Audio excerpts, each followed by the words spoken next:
Garrett and Zoe, as infants, can't really have known or remembered much, right? Of course. So tell me about, I guess, the timeline, Kimmy, as hard as this may be to recount. Just give me the breakdown of what that was like, the lead up to September 11th.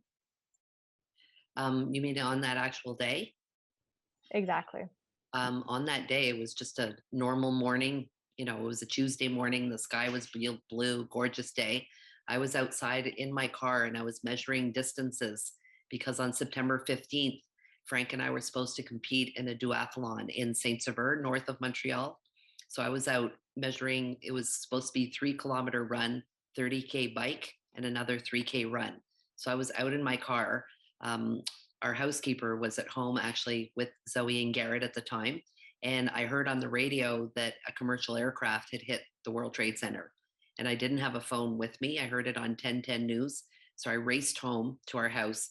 And I remember having a hard time putting the key in the door to the house because my hand was just shaking like crazy. And I was so desperate to get to a phone to try to call Frank. So I first heard on the news that a plane had hit the World Trade Center, but I didn't know which tower.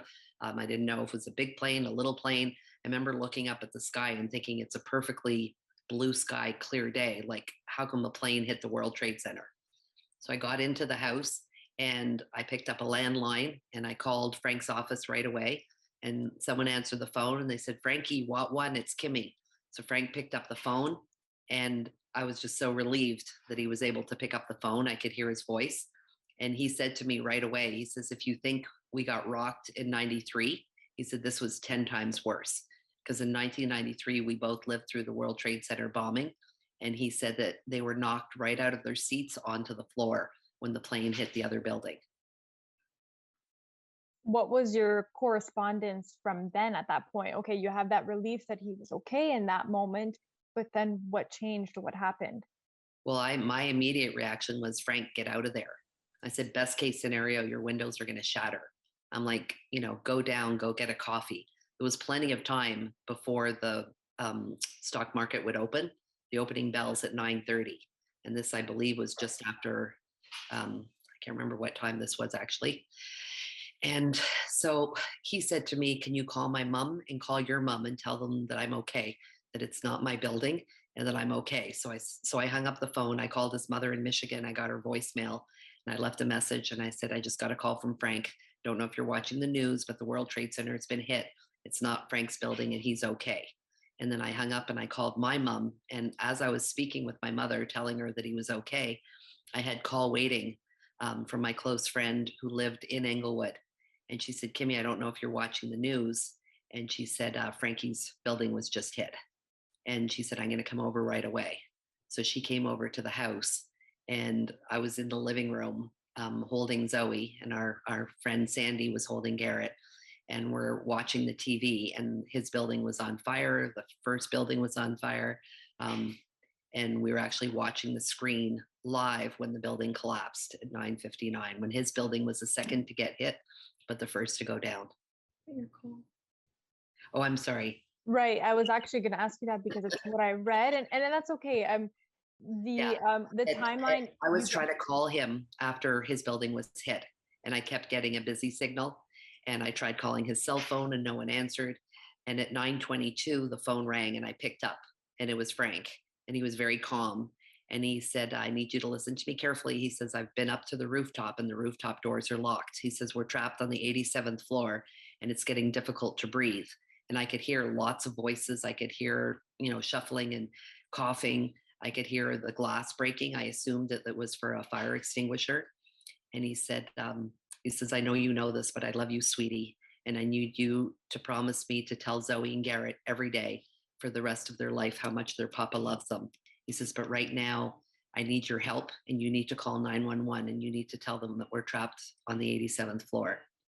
And he said, I love you. And then he hung up. And I didn't realize that that would be our last call. What was that like for you, beyond that, between the time of, watching on the TV what actually happened? What was all of that like for you, that whirlwind of a time? I mean, I made the call to say where they were at 9:24 and was very careful to give the exact information he'd just given me. It didn't seem like he had much time, from the time that we hung up to the time that the building collapsed. But I was doing different scenarios in my mind, like maybe he's, was able to get out. Maybe he went down. Maybe he went up to the rooftop. Like it was just, it wasn't possible to really process what was happening. It just happened all so quickly.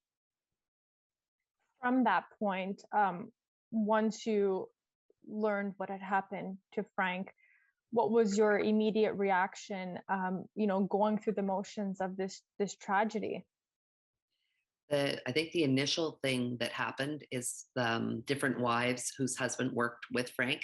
We started to call each other and try to piece together, who had spoken to who. Like I think right after my call with Frank at 9:22, I called um, a few of the wives' families that we were close to, and people were reaching out to each other and just trying to figure out who was where. Were they all together on the 87th floor? And after the building collapsed, I don't really remember, but I know my parents and very close family members arrived very quickly. So I'm assuming when they saw the news of what was happening in New York, people started to arrive at our house. It's a bit of a blur in terms of how long it took. I have a very close friend who left home right away from Boston. So he got to the house a bit sooner than my family arrived, but our house filled up really quickly. I think by, Tuesday night, we probably had at least 20 people sleeping in the house. And it was just a bit chaotic because we didn't know what to do. My instinct was to stay really positive and to assume that he was still alive until, someone could prove otherwise. So we started going into New York every day. We would take the ferry across into Manhattan, and we were trying to figure out what we could do. So we'd go to the piers. They told us to bring pictures of our loved ones, to bring photographs of any scars that they might have, anything that would identify them. They asked us to bring in any personal items, which would help with DNA matches. So I brought in his toothbrush, I brought in his hairbrush, I brought in his mouth guard that he'd played hockey. It was in his hockey bag from 2, 3 nights before. So just brought in everything that I could.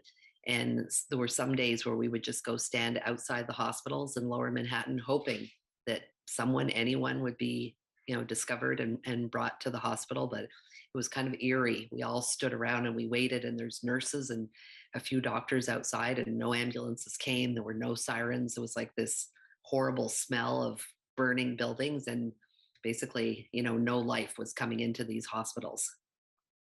So it was the first couple of days were really, really tough. At what point did you get the confirmation that, in fact, he was gone? I took the children up to Canada on the 10th of October. We had a celebration of life at our home in New Jersey on the 6th of October, and our house was filled. We had over 200 friends. Their children were swimming in the pool. We were having Frank's favorite beer, listening to his music, eating his favorite food on the barbecue. And I kept thinking, I want to plan a celebration of life. And in my heart, I was hoping that he would just walk down the road, and arrive at this party and be so thrilled, to be here. Um, so we had the celebration on the 6th. And then on Sunday, the 7th, the United States declared war on Afghanistan. And literally, our house emptied out within 3 hours. Everybody packed up, drove back to Canada. And there was just my brother who was with us with his girlfriend, with Zoe, Garrett, and I. And we ended up staying until Wednesday morning when I called the Canadian consulate in New York. And I had always asked them, like, should I stay here? Should I go to Canada? And on that Wednesday morning, they said, if you can, just pack up the kids and go to Canada, and we'll keep in touch with you from there. So we moved up to Canada on the 10th of October. And then I'll remember it forever. We were on our way trick or treating, and it was on Halloween, and it was just after 4:30 in the afternoon, and it was snowing in Saint Sever, and the kids were dressed up in their costumes and trying to make life as good and as positive and as fun. For them, it wasn't like they really knew the magnitude of what had happened. So I just had to make sure that we had fun every day. We'd wake up and do something fun. So the phone rang, and it was the chief medical examiner who was calling from New York, from the medical examiner's office, and said that we have your husband, Frank Doyle. And as crazy as it sounds, when they called and they said that, I thought he was alive. And I was like, now when I look back, I realized that they must have thought that I acted kind of crazy on the call. And they gave me a file number, and they explained that he was identified through dental records. And they said, if you have any other questions, you can call us back. And I ended up calling them back several times that day, just because now that I knew that they had him, I wanted to know how he died. I was very preoccupied. I needed to know that he didn't suffer, and if he did suffer, that it wasn't for long. You sound like you were so strong in these moments, in these days that passed, and even learning of, the death being confirmed on Halloween. What would you say um, was the way that you healed and went forward from that time? You said you moved to Canada on the 10th. I guess you never left from then. Uh, And we went back to New Jersey because I had to pick up his remains that had been cremated.